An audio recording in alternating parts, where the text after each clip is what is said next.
Anytime. Okay, we're rolling.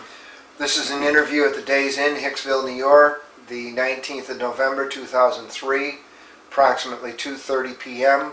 Interviewers are Mike Russert and Wayne Clark. Could you give me your full name, date of birth, and place of birth, please? Sure. Anthony J. Melita. That's M-E-L-I-T-A. I'm a junior. I was born June 22nd, 1925, in the heart of New York City, the Lower East Side. Okay. Prior to going into the service, what was your educational background? Well, I was still in high school when the war broke out, and I had 6 months to complete, and got talked into, actually, not that they talked me into it, but with friends of mine, we joined the service. It was a very excitable time, and that's all. And you got to figure, as World War II started, or the bombing of Pearl Harbor. What was I, about 16 years old, 15, 16 years old? Do you recall your reaction to that, where you were when you heard about that, and your reaction? The only thought that would come to my mind, I was sort of overwhelmed with a sense of sadness. Of course, we had been, as friends, we were about 5, 6 of us that were very, very close.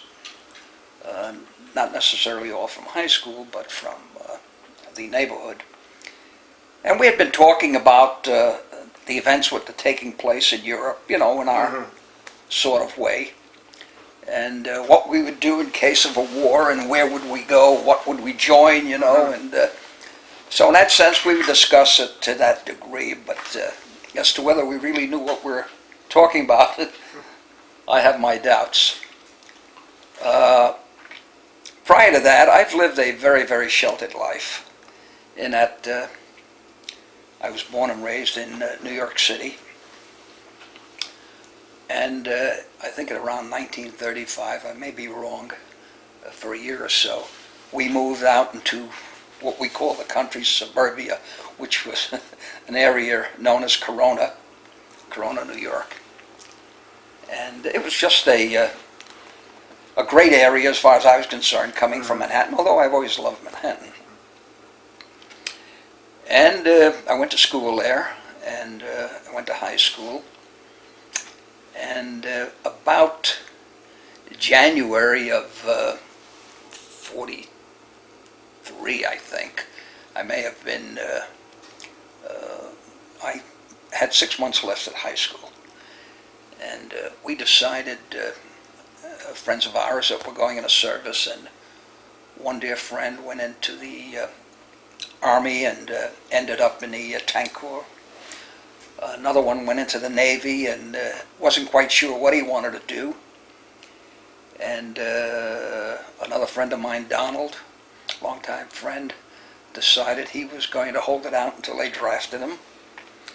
And as I said, it was an excitable time for us kids. We're kids, And when I said I lived a sheltered life, I really did, because the only time I left Corona at that time was to go visit an aunt, my father's sister, who lived in New Brunswick, New Jersey, and that was like a 30-mile trip from where I was at, but it involved getting on a subway, going into the main station, Pennsylvania Station, as I recall, and then taking a train out to New Brunswick, and then having somebody meet us there and take us, and that sort of stuff.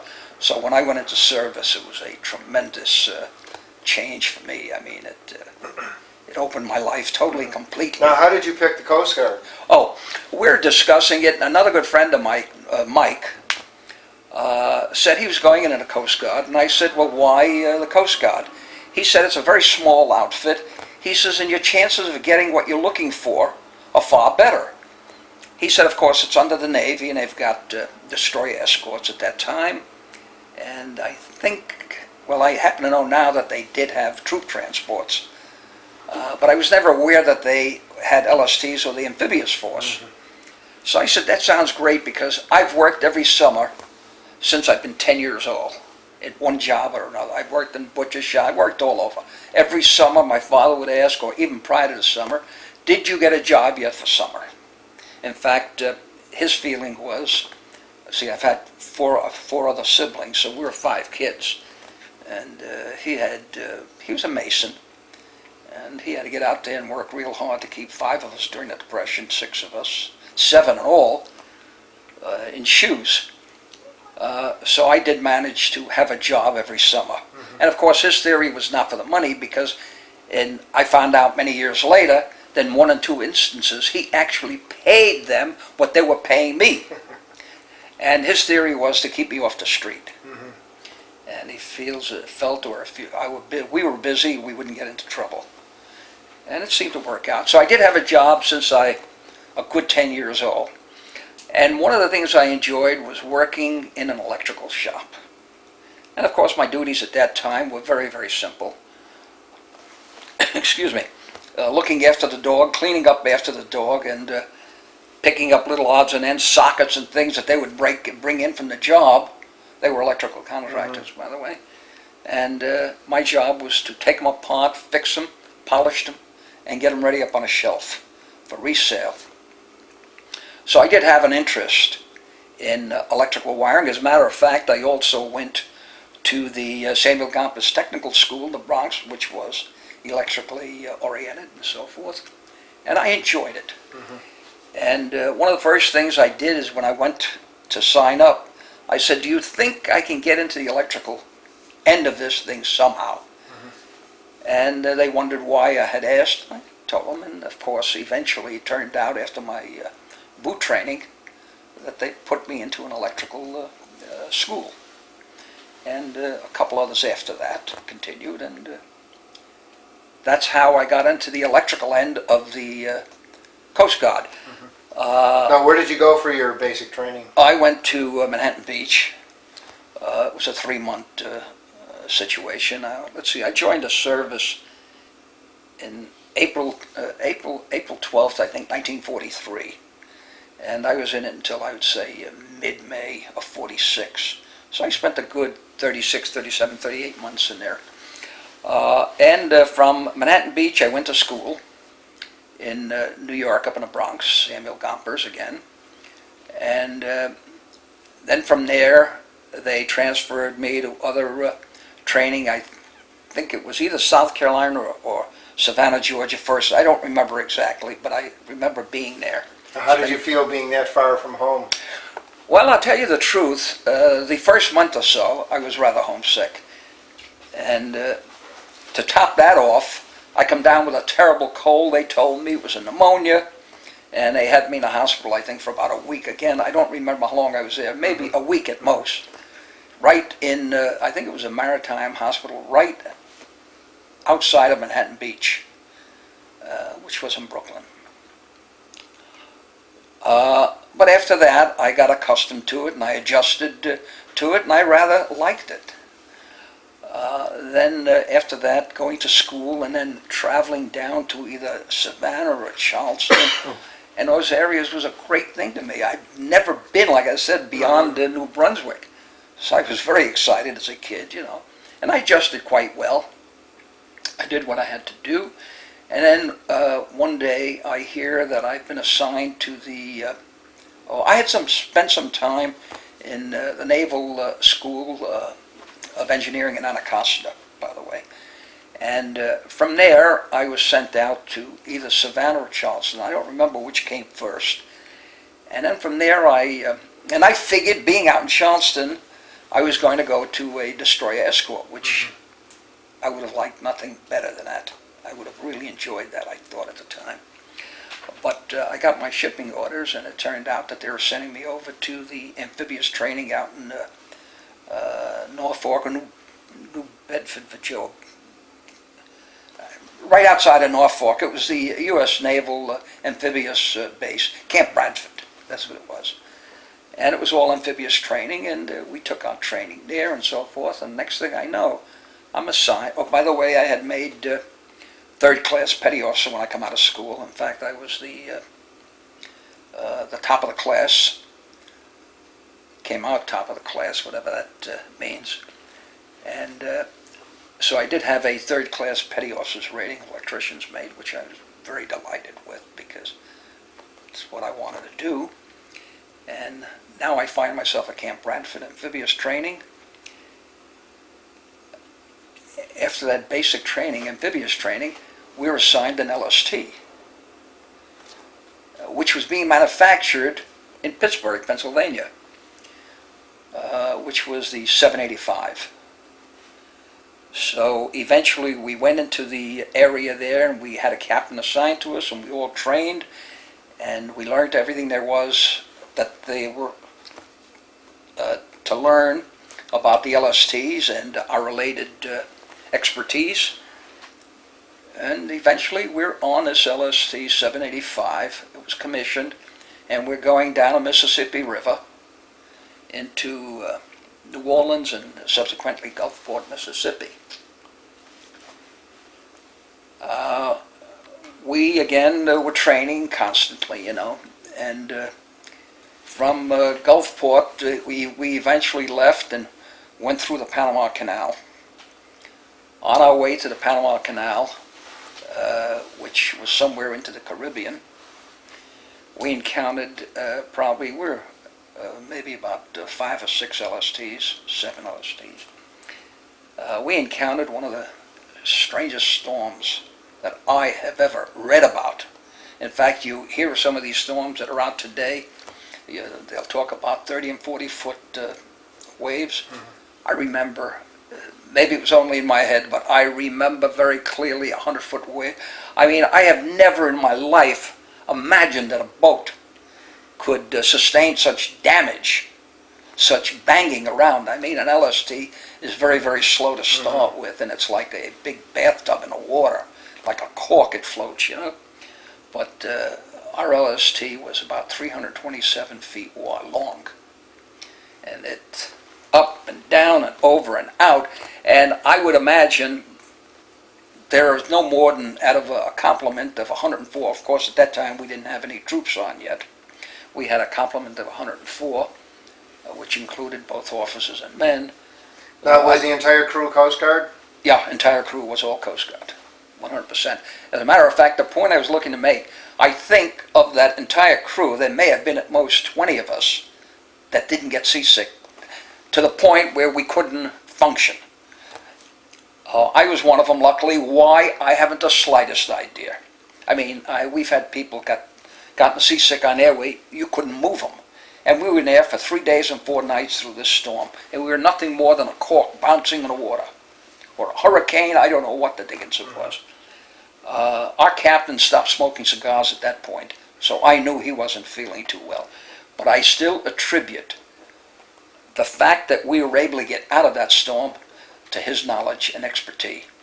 He was a fellow, I think he started out as a Lieutenant JG, and he subsequently made full lieutenant, 2 stripes. But he knew how to handle that boat. He was there every minute. I mean, if he slept very, very little.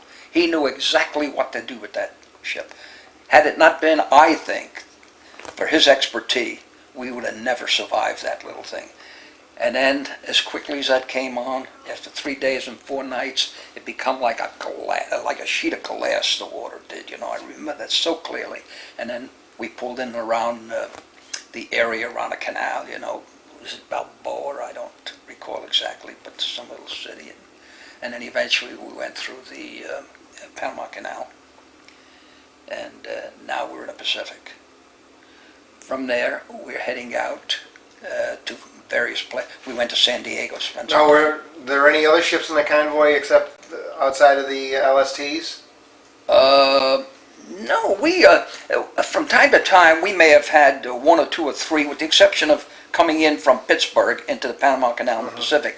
But once we left San Diego, anytime we were with other ships, it was primarily with LSTs.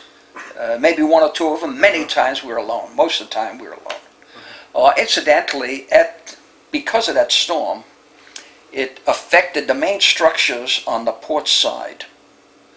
And the Navy, at that time, deemed it unseaworthy. And we didn't get into the battle area yet, mind you, and we were already deemed unseaworthy. Anyway, that's neither here nor there. And we made stops in San Diego. We went up to Port Unimi, I think, definitely San Francisco, and that whole area along the coast. And from time to time, we'd pick up troops and Marines and take them to one little thing.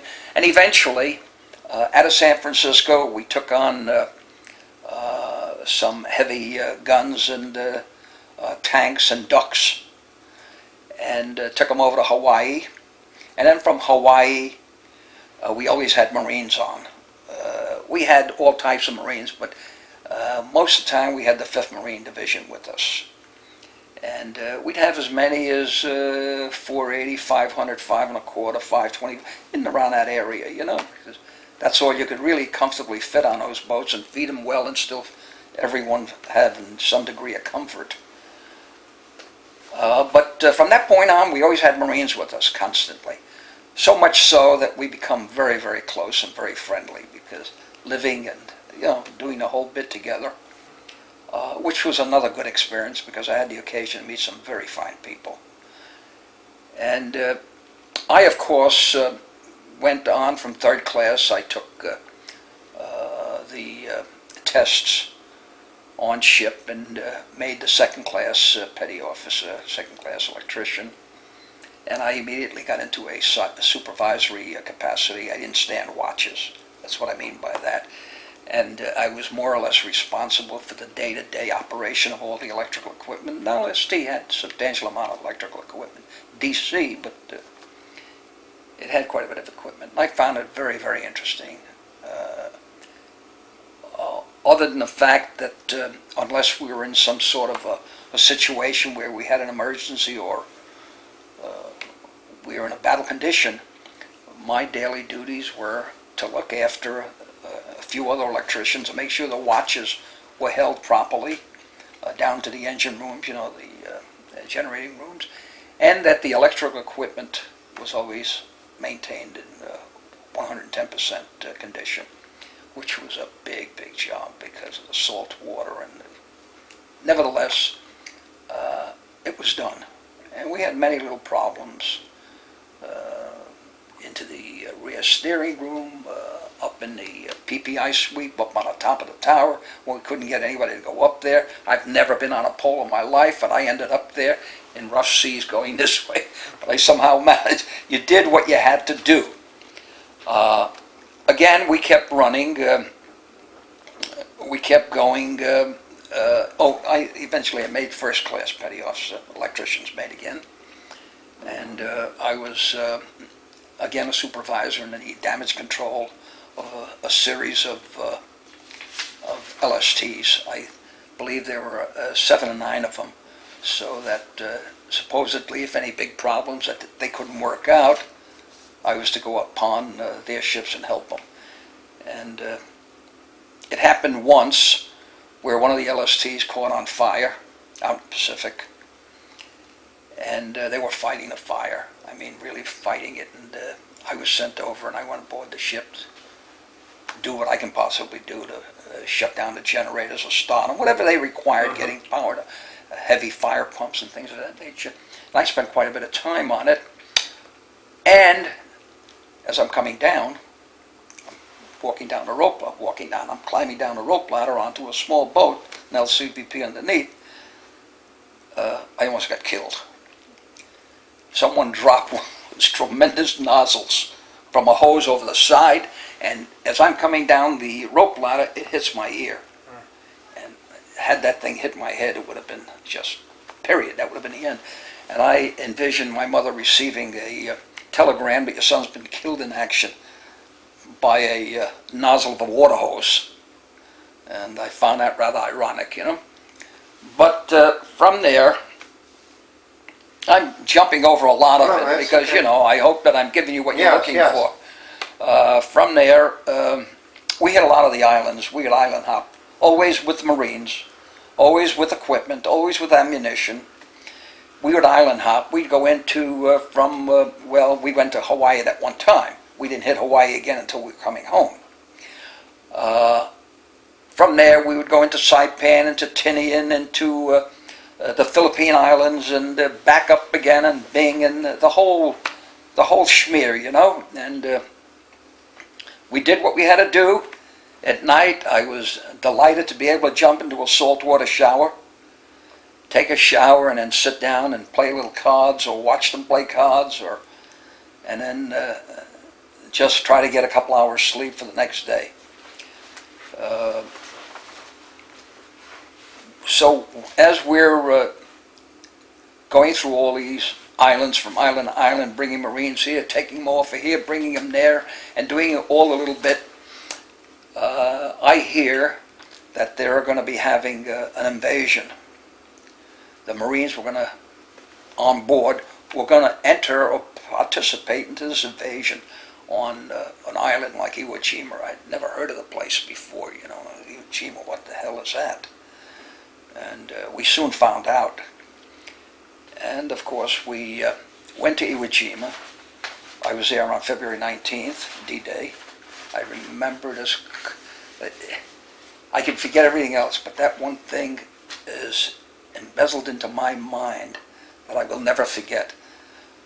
I remember being out on deck at 6 o'clock in the morning. It was a brisk day. Really, it was like a full day over here, you know, where you feel, oh, what a great day. And hanging around, no activity, a lot of boats, a lot of LSTs, a lot of a few troop transports and LCVPs all over the place. I mean, from all directions, you know. And I was taking it all in, and saw this little thing up on top, which turned out to be Mount Subachi. But suddenly, and nothing's happening. And then as the sun rises, you know, it's beautiful, it's sunny, but it's cold. But it's sunny, what a gorgeous day. And then suddenly at about 9 o'clock, all hell breaks loose. Of course, prior to that, the LCVPs were loaded, you know, command and so forth. The bow doors we didn't open them, but they were getting ready to open and so forth. Everybody was on the alert now. Then at 9 o'clock, they get the signal for the LCVPs to enter, go in, and they all start going in. And it looked like a piece of cake. Quiet. I mean, occasionally, by the way, from a distance, we would hear these tremendous shells coming off of big wagons out in the distance, you know, the battleships and the big things. And they would get these here shells in there, and you would hear them go by. But other than that, I saw no activity. I said, this is really a piece of cake, whatever it is, you know. And 9 o'clock, as I said, this is my recollection. I don't know that it's factual or not, but this is what I recall. That these small boats started to go in. Then I think somewhere around 11, 12 o'clock, we get orders to beach. And we were the first LST to beach. And where do we go? We are right next to Mount Subachi. You couldn't get another ship in next to Mount Subachi. As a matter of fact, there's a publication out that from one of the associations that sent me a number of years ago a magazine, and it gives you a double-page spread of about, I would guess this picture was taken on the third or the fourth day, because I can tell by the flags. A double-page spread of Mount Subachi, and there's two LSTs. The one up against Mount Subachi, you can read 785 right there. I was never so shocked in my life to see the picture of my boat on this thing. Now, to this day, I still have it, you know. But we were right there next to Mount Subachi. And then we started to get that night a couple pings. Ping here and ping there. I guess they were shooting at it. No one got hurt. And the captain decided to pull off the beach. As we're pulling off the beach, in fact, I happened to be at the time by the stern anchor, supervising what was taking place there. And the anchor slipped, and we couldn't get off the beach. So we called in a tug. A naval tug came over and pulled us out. But how many men did you land that day? I would say that anywhere from 450 to 550, somewhere in there. It would vary. Some would come and go, But we always managed to have anywhere from 450 to 550 Marines on there, you know. And of course, they didn't live in the quarters. Some of them did. The officers had some quarters inside. But the men primarily lived up on a tank, not the tank deck. Well, some did. Some stayed in their vehicles. But most of them lived above the tank deck on the outside, which was a delightful place to be, with hammocks or on their, whatever, they had their rolls. And I, of course, had no trouble finding friends there because I ran the electrical shop, which was probably the biggest shop on a boat. It had 3 compartments, 1, 2, 3. One was a shop compartment, the other was a storage compartment, and the other was a battery compartment. But they were all joined but separated, it was compartments. So I had all sorts of devices there. I had means of taking their K rations and their meals and heating them up for them, you know, and of which I would manage to partake with them, you know. So we made lots of friends, and I ate well. K rations, heated, were not the worst things in the world, you know. And so we put them up on Iwo Jima, and then when all hell broke loose there, I mean, it was pathetic. It was sad. I mean, there was so much men and equipment, dead men, floating in the water. I mean, you couldn't help to just look, you know, and after they're there a few hours, they begin to blow up, you know, and it's a terrible thing, and they generally, for some reason or other, turned upside down. And along the beach itself, it was pathetic. It was sad. I mean, there were so many bodies all over and equipment. They literally had bulldozers pushing the bodies aside so others can come on. It was really a terrible thing, really terrible. And those poor heroes that died that are buried there, they took the brunt of it. Those Marines, let me tell you, my hat is off to this very day. To this very day, if I see a Marine, I'll try to talk to him. I'll take my hat off to them anytime. They are one tough bunch of kids. They are really thrown into the battle. They take the worst of it, at least from my point of view, from where I sat, from my perspective. They were one, and you know, when they're cocky, and I say they deserve to be cocky. They are one great. We are so fortunate to have young fellows that are willing to get into the Marines like that. Let me tell you, I have nothing but respect for each and every one of them. Then, of course, we hung around there for a while. I saw the first flag go up, being there. If we weren't right on a beach, we were just slightly away, just enough so we wouldn't get these pings at night, you know. And I literally saw the first flag go up, the first one. Not alone. I mean, oh, there's a flag. You know how guys would be, you know. There's a flag there. Well, look at it go. Wow. And then I saw the second flag go up. I didn't know anything about it. I didn't realize that that would be a symbol, one of the main symbols of the big WW2. And, but I did see it, no question about it. Now that one, as I recall, was somewhere around the 3rd day. And this is why I said when I saw that picture, I knew it was around the 3rd or 4th day, because I saw that flag in the picture. If you look closely, you'll see the flag up on the top. So I had mentioned to my wife, if that flag is there, that's got to be the 3rd or 4th day. And of course, you can still see all the equipment and some of the Marines spread around there. So we hung around there for a while, back and forth. We go back in the Saipan, pick up equipment or additional personnel, and then bring them back in again, you know, and or whatever. So that's what we did up until the time we started intensive training again right there on the local beaches in Saipan, or Guam, Saipan, Guam, Tinian. You know, after a while these things just, I'm really amazed that these things are coming out, that I'm remembering them. You know, I mean, we're talking, what is it, almost 60 years. Close to it, yeah. It's amazing, and yet I can't tell you what I had for breakfast, you know. But hey, in short, it made a man of me. I think back of my days in service, and aside from it making a man of me, it taught me an awful lot. It taught me self-confidence. I mean, I know that if I put my head to something, I can do it now. when I went in there, I was nothing but a kid, a naive little, I didn't know from one end or another. I really, literally didn't. So here we are, then we go into Okinawa, which we hit on Easter Sunday. And the usual thing, planes all over the place, and again, we had Marines. And Were you first wave there also? Yeah, we were right there. D-Day, Mm-hmm. yeah. I don't say first wave, but D-Day, right. yeah.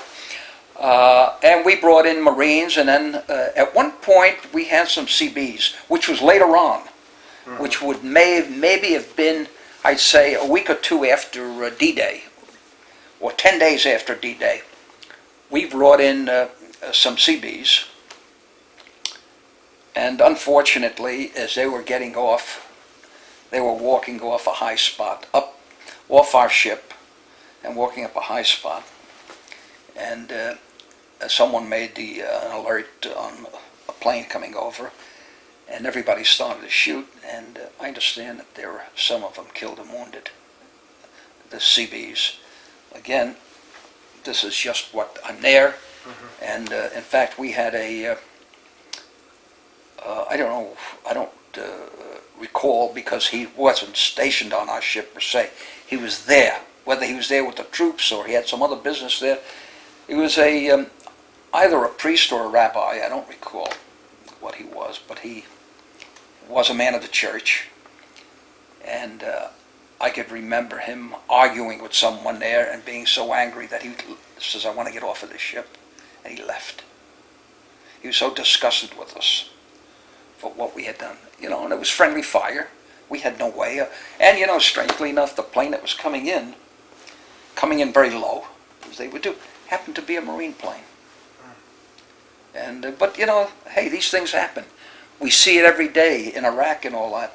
Look at how many of these young heroes have died over there from friendly fire and that. It's sad and pathetic. So we went into Okinawa. We came in through Naha on that end, and we spent quite a bit of time there. From D-Day, again, this is all from what I recall, maybe a week to 10 days. Then we went somewhere, maybe we come around to the other end of Okinawa, and then came back to Naha, and then move on to another spot. But always moving something, Very, very active. And I guess we all needed that to keep our minds, Now, did you ever at either place take wounded out? No, we never did. We, at times, I was aware that we sent a lot of medical supplies over to either other ships that needed it, that were concentrating on the wounded, and or to the beach itself. But we had some wounded that come aboard the first night at Iwo Jima. But I think they were more psychological problems than actual wounded things. We had a lot of, I shouldn't even say that, but there were some psychological problems there, for whatever reason, and I can't blame them. And that was Okinawa. And then we again moved around from island to island. Now, were you there for did you witness any of the kamikaze attacks? Oh, all the time. Many times. Were there any near misses with your ship at all, do you remember? Yes, there were, constantly, because we were right smack in the middle of it. I mean, you never knew. I guess they went before bigger fish. They'd look at an LST and say, let's not waste a bomb on it, or let's not waste a life or a plane on it, whatever. Thank God for that. But we were right smack in the middle of it. I saw it constantly. I mean, shooting up out on our boys on the guns. We had twin 40s and 20s, and shooting up there, having a ball. But they were all over. I mean, I don't think there is a person at Okinawa that didn't get to see these here kamikazes, Were you there during the typhoon? Yes, I was there. In fact... How did that compare to the other storm you went through? No comparison. Really? Believe it or not, and no comparison. You never heard... And everyone hears about the Great Typhoon. Yeah, no comparison. I mean, of course, with the typhoons and the hurricanes that out of Okinawa or wherever, we would go out to sea. We'd get orders to go out to sea. But nothing ever come close to what we've encountered in the Caribbean.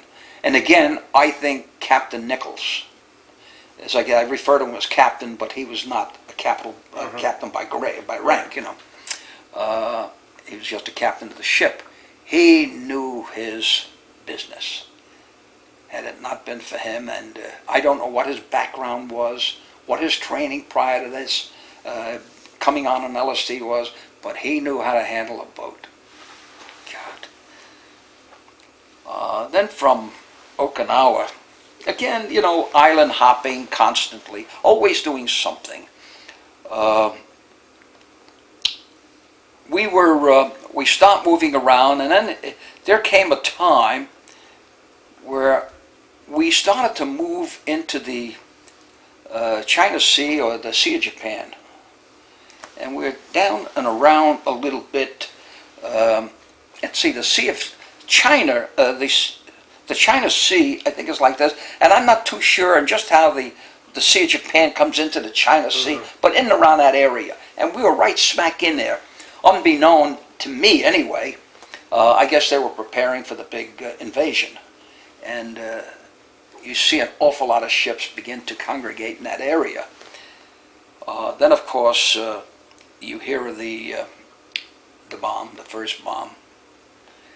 And then when the second bomb went off at Nagasaki, we were close to Nagasaki. We're in, there was a great seaport there for the Japanese, because it was in and around. Yes. I'm trying to remember Yes, what. Sasebo. Sasebo. Sasebo, that's it. We were over in Sasebo, and then from there we moved around, and we were into that inlet by the Japanese Sea, by Nagasaki.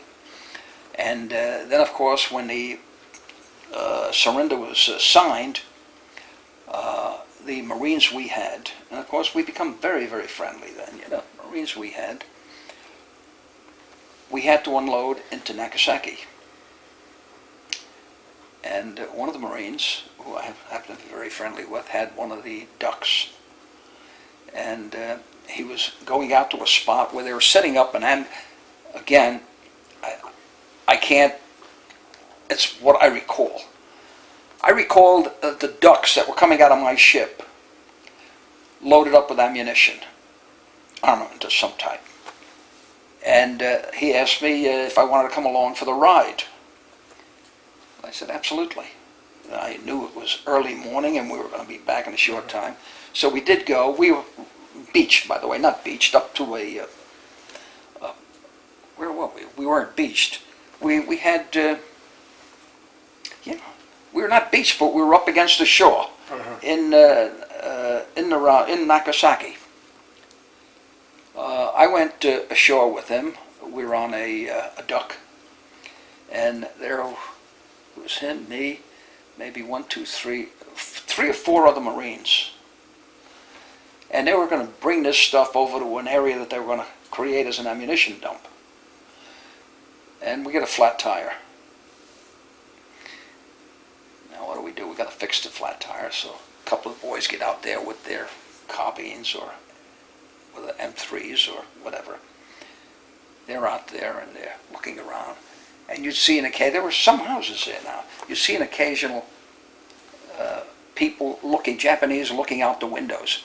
They were obviously very frightened of us. But what they didn't realize that we were just as frightened of them. And we got over that incident. Now there was something that I recall. And sometimes I wonder whether I dreamt it or not. We went, now at Nagasaki, and I took some pictures, by the way. I have some pictures.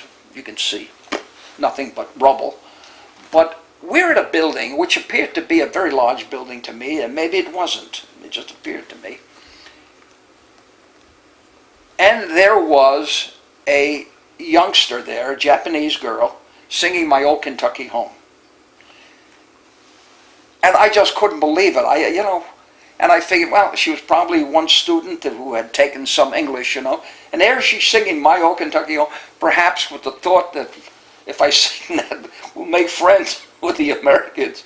But like I said, I'm sure the Marines felt as I did, because I was just as frightened of them as they were of me.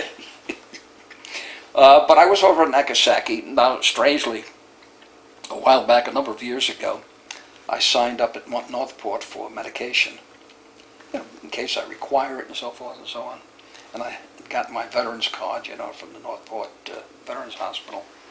And as I'm making the initial application, the young lady there asked me, do you have anything to claim? You know, such as a disability, what percentage and so forth. I said, the only thing I can claim from the service, they pulled out one of my teeth and they never replaced it. She says, well, you're one of the very lucky guys. And I said, aside from that, hey, listen, I was on Nagasaki where they dropped the atom bomb. Unless I come up with radiation.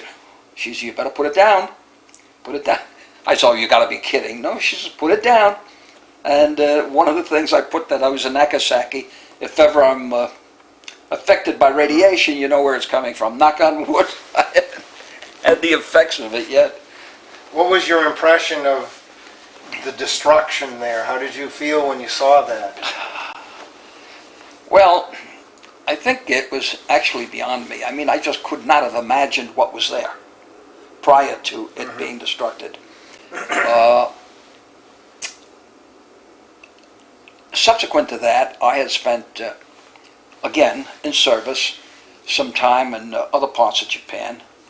And in one or two particular cases, they allowed us to take like liberties, you know, with a full blue uniform at the time, the hat, to make sure that we didn't go, you know, in dungarees and looking like bums.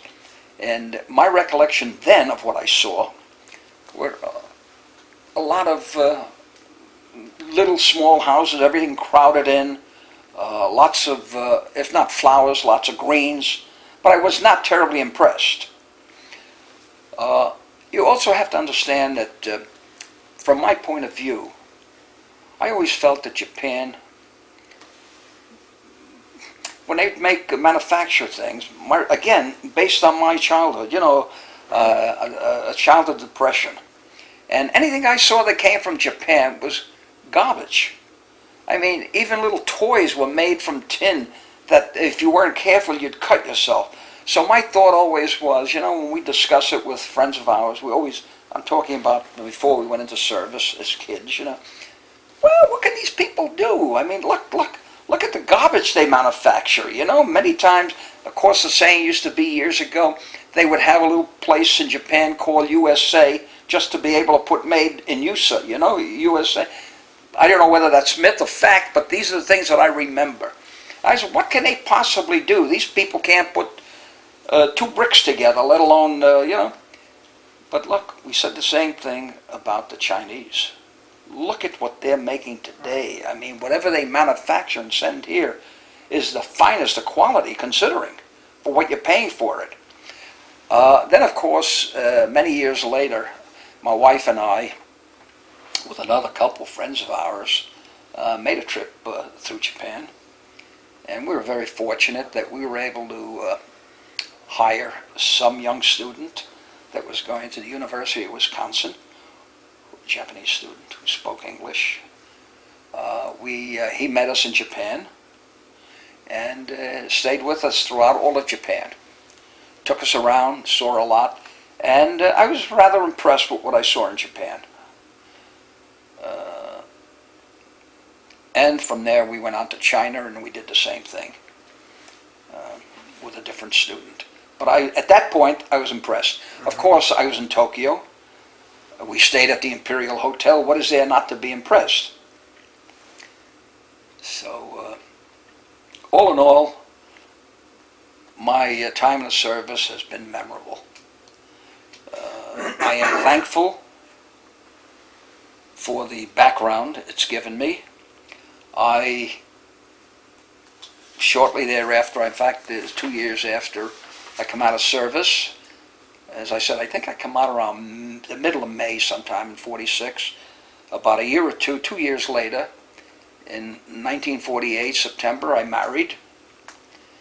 And and was still married. What is it, going on 56, 57 years. And I consider myself very, very fortunate.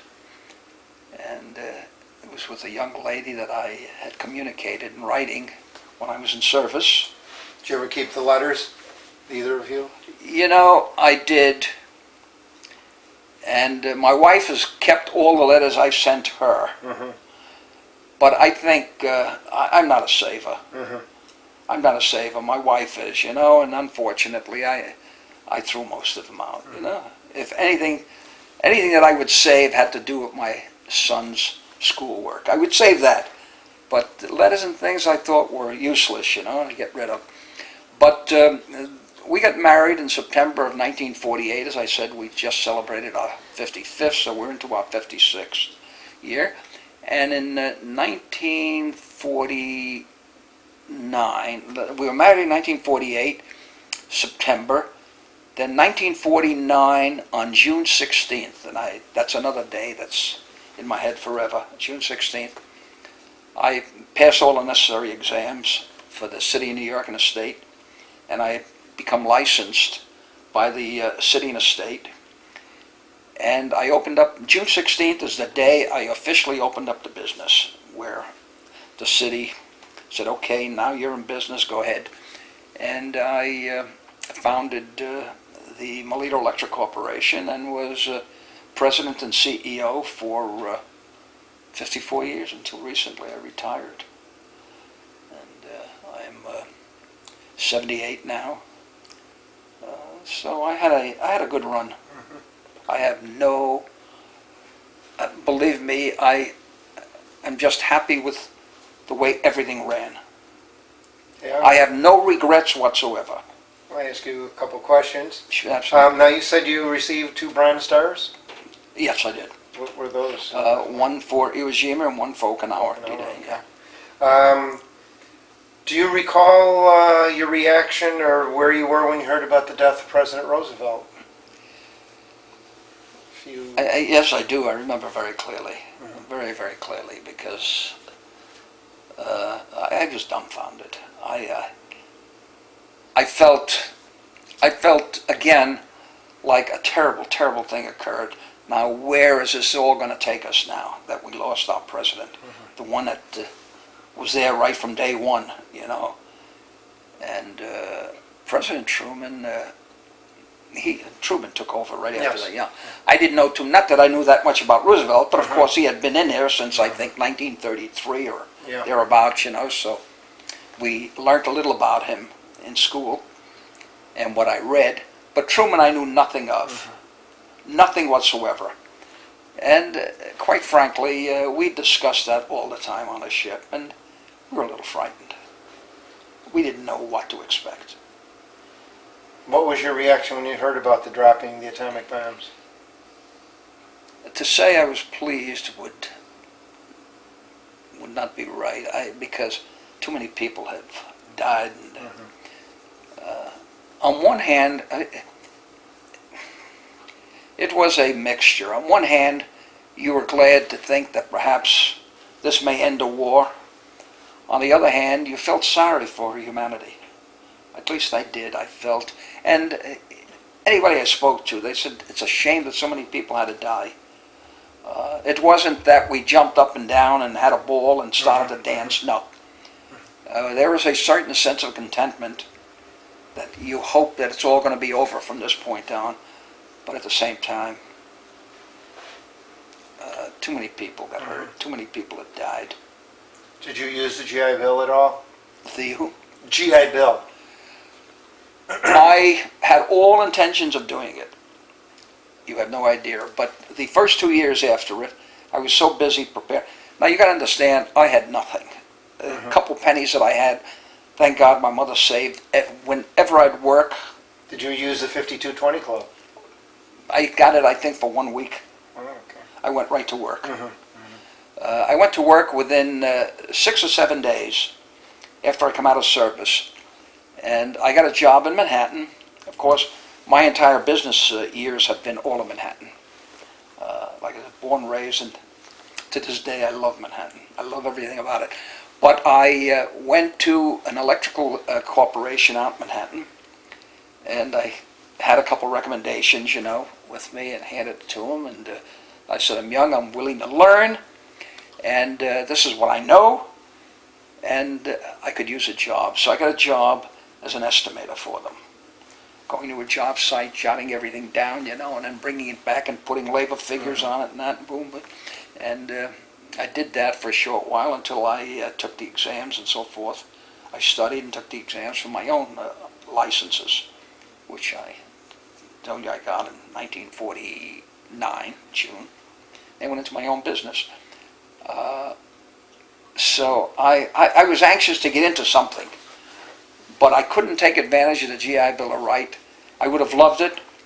I was busy with putting 2 cents together for my marriage. My father-in-law, I was engaged for a year and a half. He looked at me, he says, but nobody's engaged that long. I said, but I don't have 2 nickels to put together. I've got to. Then he understood. And from that point on, then I went into business. I never had the time. I would work 16 and 18-hour days until I was able to get the thing off the ground. Then we ran a rather successful electrical business in the city of New York. Did you join any veterans organizations? Have you ever? I joined the LST Association, and many people have asked me to join a Veteran of Foreign Wars and a few others. If I couldn't contribute my time to them and contribute something other than my time, I wasn't going to just be a number only. And I felt, well, one day I'm going to have time, and I'm going to do it. Now, strangely enough, since I've retired, which is about a year and a few months, I've never been so busy. I have some property, so I'm busy looking after it. And I've made application to, as a volunteer at Northport, I figured I'd like to spend a day or so. I've considered also, if I had the time, to get into a situation where I can teach youngsters something about my electrical experience. But again, I just have not found the time yet. Maybe I will shortly. So that's where I'm at. Did you ever attend any USO shows or see any USO shows at all while you were in service? Yeah, we saw a couple, and but not as much as the troops because we were floating about. And the only time I would get to see the 1 or 2 would be if I happened to be at Saipan or at one of these areas. I never saw anything at Iwo Jima or Okinawa, but I remember seeing one at Saipan. Now the second one I may have seen over at Guam. Did you ever stay in contact with anyone that you served with? Well, 25 years, you mean from service? Service, yes. Yeah. 25 years after we were discharged. Incidentally, I was on the LST from the day it was commissioned, and I was, by mistake, the last guy that walked off that ship. And what happened was, they got the ceremony where the captain is the last one, comes down the gangplank, they take the ensign down the whole bit, salutes the flag. He has gone through all that, halfway down the plank, when somebody says there's someone coming out of the hole. That was me. I had secured the generators down below. So I was literally the last one that walked off. So he comes bouncing back up again. I apologized and walked out ahead of him. So now 25 years later, one of the shipmates calls a whole group together in Ohio. So I asked my wife to come along, and we did. We flew out to Ohio, and it was being held at this hotel. And as my wife and I are pulling up to the hotel in a taxi, from the airport, come to the taxi, there's a gentleman standing in the front door, by the front door of the hotel. So I walked up, picked up a couple of packages that I had, and as I'm coming by the door, I said, Mr. Nichols, it's really a pleasure to see you again. I said, I know you, but you don't know me. He says, you're Melita, right? He says, you're the guy who walked up. He remembered me. We didn't call my first names there, but you're Melita. He says, you're the guy that was walking off the ship after me. Never forgot that. That was the last time, by the way. Why, I don't know. There's a couple of fellows that were out here locally a number of years back that tried to get a group together, but it was never consummated.